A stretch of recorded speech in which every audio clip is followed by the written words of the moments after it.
প্রিয় শিক্ষার্থীবৃন্দ, তোমরা সবাই কেমন আছো? আশা করি মোটামুটি সবাই ভালো আছো। তো আমিও আল্লাহর রহমতে অনেক ভালো আছি। তোমাদের মনে করো দীর্ঘদিন পর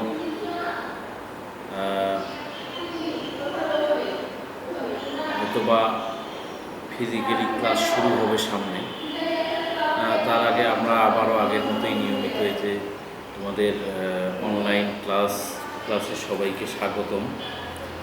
তোমরা অবশ্যই অবগত আছো যে আমাদের এই করোনা মহামারীর কারণে আমরা সবাই হয়তোবা তোমাদের অনেক ক্ষতি হচ্ছে পড়ালেখা, বা আমাদেরও ভালো লাগে না। মনে করো তোমাদের এরকম অনলাইন ক্লাস তো আর আমাদের এটা আসলে একটা ভাষা ক্লাস বলা চলে। আসলে এই ক্লাস দিয়ে কতটা উপকার তোমাদের হয় বা আমাদের কতটা ভালো লাগে সেটা আমরা ইতিমধ্যে জেনে গেছি। তো তোমাদের আমি মনে করি তোমাদের সামনে পরীক্ষা, তোমাদের যে সিলেবাস, এই সিলেবাস প্রায় কমপ্লিট হওয়ার, তোমাদের অলরেডি কমপ্লিট হয়ে গেছে প্রায় সিলেবাস। তো আমি আবারও তোমাদের মনে করিয়ে দিতে চাই যে তোমাদের মধ্যে তোমাদের যেগুলো সিলেবাসে রয়েছে, যে আইটেমগুলো রয়েছে, সে আইটেমগুলো তোমরা সবসময় রিভিশন করবা, সবসময় প্র্যাকটিসের উপর রাখবা। ইংলিশ জিনিসটাই হচ্ছে প্র্যাকটিস। যত বেশি তোমাদের প্র্যাকটিস হবে তত বেশি তোমাদের ভালো হবে। এবং আমি আগেই বলেছি, যে অনেকবার বলেছি এই কথা, যে তোমরা প্র্যাকটিস করবা, যেখানে আটকায় যাবা, যেখানে যে আইটেমগুলো পারবা না, সে আইটেমগুলো আমাকে মেসেঞ্জারে তোমরা সবাই নক করবা। তো আজকে তোমাদের আবারও বিশেষ করে তোমাদের একটা আইটেম, তোমাদের দুই একটা আইটেম নিয়ে আমি কথা বলবো। সেটা হচ্ছে তোমাদের যে the direct the word changes, says the word directed। এই যে আইটেমটা আছে তোমাদের, এটা মনে করো যে একটা কিভাবে আমরা ওয়ার্ডকে নাউন থেকে ভার্ব থেকে অ্যাডভার্ব বা অ্যাডজেক্টিভ, এটা কিভাবে আমরা তৈরি করব, বা কিভাবে আমরা চিনব, কিভাবে বানাবো। এটা তোমাদের পার্টস অফ স্পিচ, আমি তো আগেই তোমাদের পার্টস অফ স্পিচ সম্পর্কে অনেকবার ধারণা দিয়েছি। তোমাদের মনে করো একটা ওয়ার্ড যখন তোমরা করবা, যে কনভার্ট দ্য ওয়ার্ড ডাইরেক্টেড। তো তোমাদের মনে করো যে একটা ওয়ার্ড আছে যে বিউটি। আমরা জানি বিউটি মানে কি? সৌন্দর্য। তো বিউটি শব্দটা কি? বিউটি হচ্ছে নাউন। তো এখানে বিউটি শব্দটা নাউন। তোমাদের এটা যদি আমি ভার্ব বানাতে যাই, যে বিউটির ভার্ব কি হবে? বিউটিফাই। বিউটি মানে সৌন্দর্য, সুন্দর। তো বিউটিফাই মানে সুন্দর করা, সৌন্দর্য দেয়া, সৌন্দর্য করা, সুন্দর করা। তাই এভাবে বিউটিফাই হচ্ছে সুন্দর করা, এটা ভার্ব। আর এটা যদি আমি অ্যাডজেক্টিভ বানাতে যাই, তাহলে কি হবে? অ্যাডজেক্টিভ মানে হচ্ছে কি? গুণ, দোষ, গুণ, অবস্থা, সংখ্যা, পরিমাণ, এগুলোকে তোমাদের মনে করো কি বলা হয়? অ্যাডজেক্টিভ বলা হয়। তো অ্যাডজেক্টিভ হচ্ছে, তাহলে আমি যদি বিউটিকে অ্যাডজেক্টিভ বানাতে চাই, তাহলে এখানে বিউটিফুল, পুরান আছে,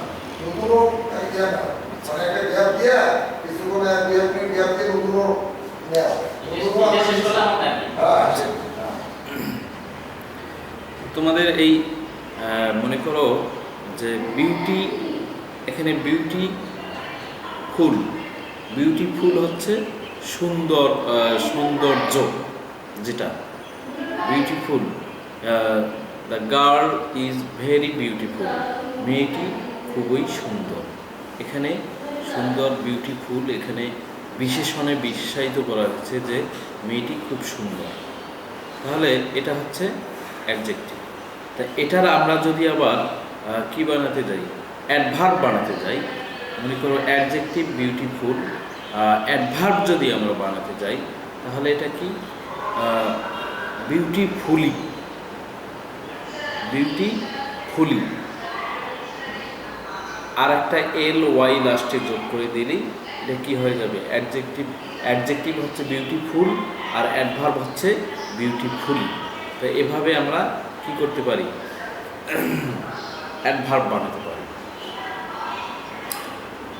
তো এরকম আবার কতগুলো ওয়ার্ড আছে যেটা একই শব্দ, মানে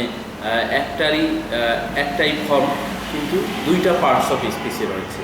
যেমন ওয়াটার, ওয়াটার মানে পানি, আমরা জানি ওয়াটার মানে পানি, কিন্তু ওয়াটারটাকে যখন আবার ভার্ব করতে যাব তখন ওয়াটার, আবার ওয়াটার মানে পানি, এখানে নাউন, এবং ওয়াটার মানে ভার্ব, পানি দেয়া। এই যে একটা শব্দ, এটা দুইটা ফর্মের মধ্যেই পড়ে। ওয়াটার মানে পানি, আবার ওয়াটার মানে পানি দেয়া। তাহলে ওয়াটার হচ্ছে নাউনও হয়, আবার ওয়াটার ভার্বও হয়। তো এরকম মনে করো, তো আমরা এডুকেশন মানে কি? শিক্ষা। এডুকেশন হচ্ছে শিক্ষা। তো এডুকেশন শব্দটি কি? নাউন। আমরা যখন এটাকে কি বানাবো? অ্যাডজেক্টিভ বানাবো, তখন কি? এডুকেটেড অ্যাডজেক্টিভ বা এডুকেশনাল অ্যাডজেক্টিভ। এটা কি? বিশেষায়িত এডুকেশনাল অ্যাডজেক্টিভ হয়ে গেল।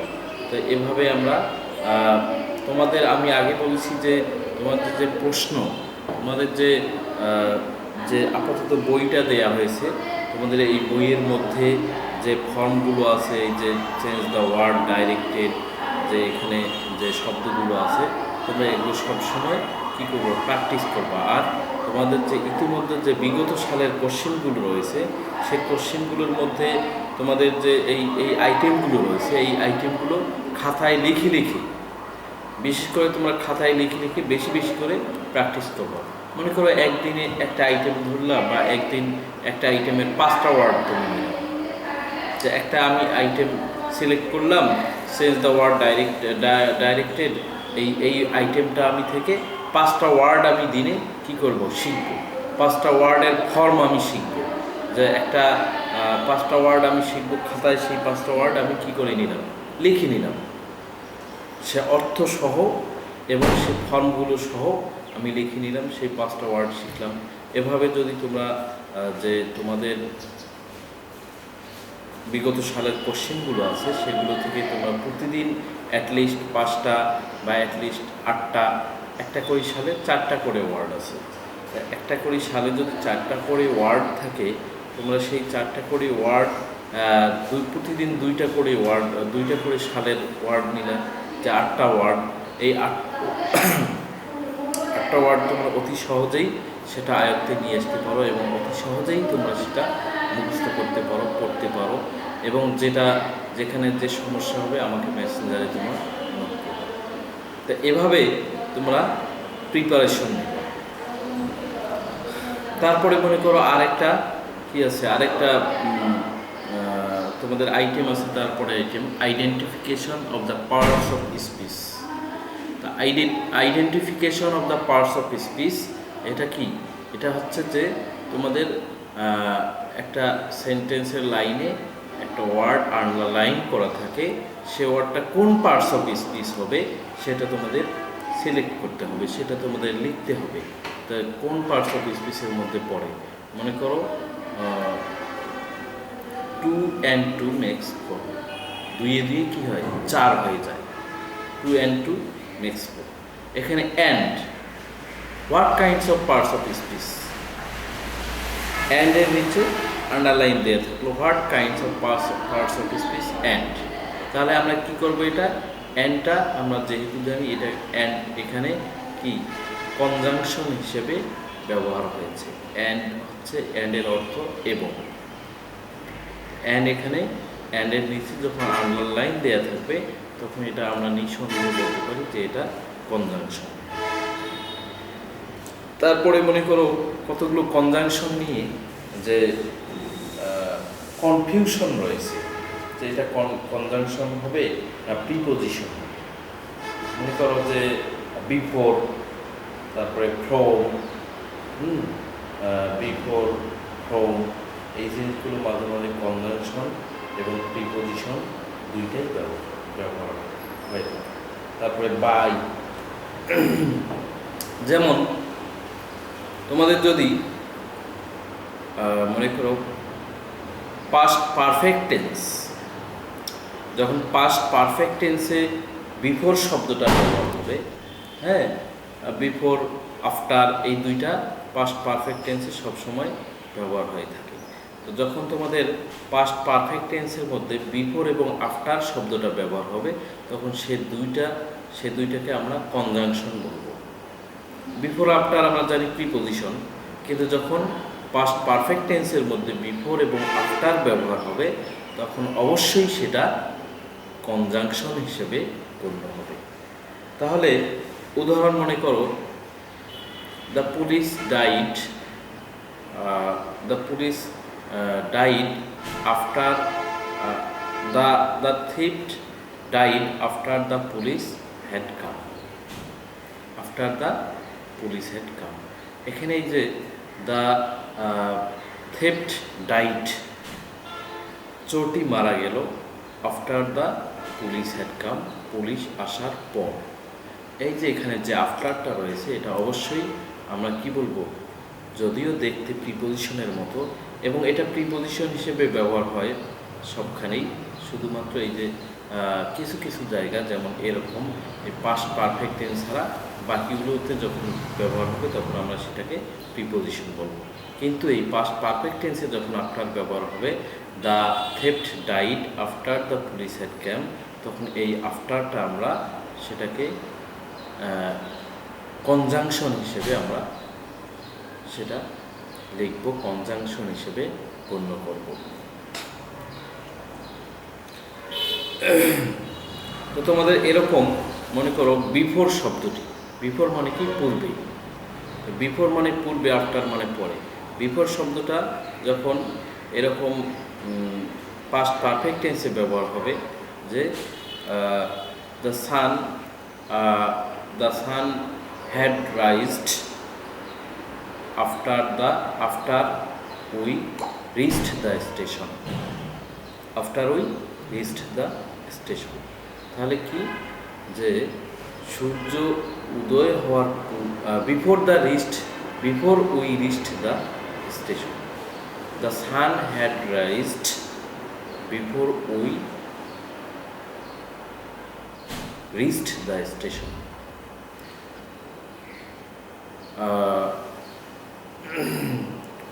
সূর্য উদয়ের পূর্বেই আমরা স্টেশনে পৌঁছেছিলাম, সূর্য উদয়ের পূর্বেই আমরা স্টেশনে পৌঁছেছিলাম। তো এখানে এই বিফোর শব্দটি অবশ্যই কী হবে, তোমাদের কনজাংশন হবে। কিন্তু যখন আবার মনে করো যে হি স্যাট বিফোর মি, সে আমার সামনে বসেছিল, এখানে এই যে হি স্যাট বিফোর মি, এখানে বিফোর শব্দটা প্রিপোজিশন। বা he ran after me, he runs after me, সে আমার পিছনে ধাওয়া করে, হ্যাঁ, সে আমার পিছনে দৌড়ায়, আমাকে অনুসরণ করে। এই যে এখানে আফটার বা হি স্যাট বিফোর মি, সে আমার পূর্বে সামনে বসেছিল, এই যে এখানকার আফটার আর বিফোর এই দুইটা প্রিপোজিশন হিসেবে গণ্য হবে। তো তোমরা সবাই বেশি বেশি করে বাসায় প্র্যাকটিস করবে। তোমাদের পরীক্ষার এই গত যে যারা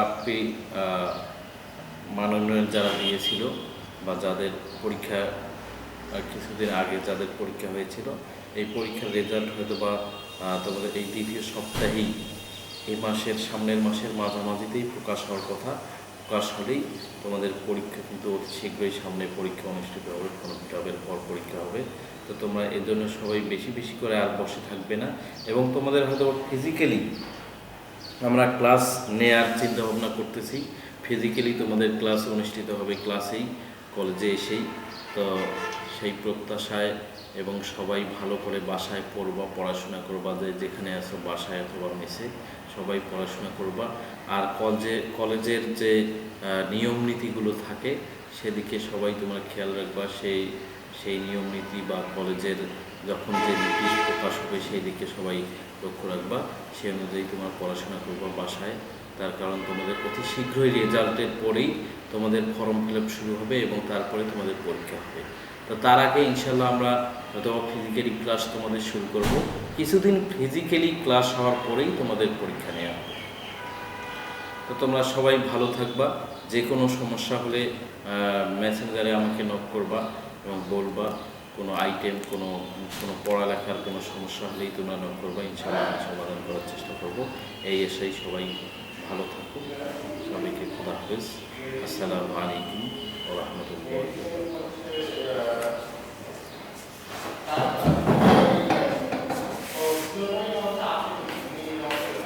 ये भाई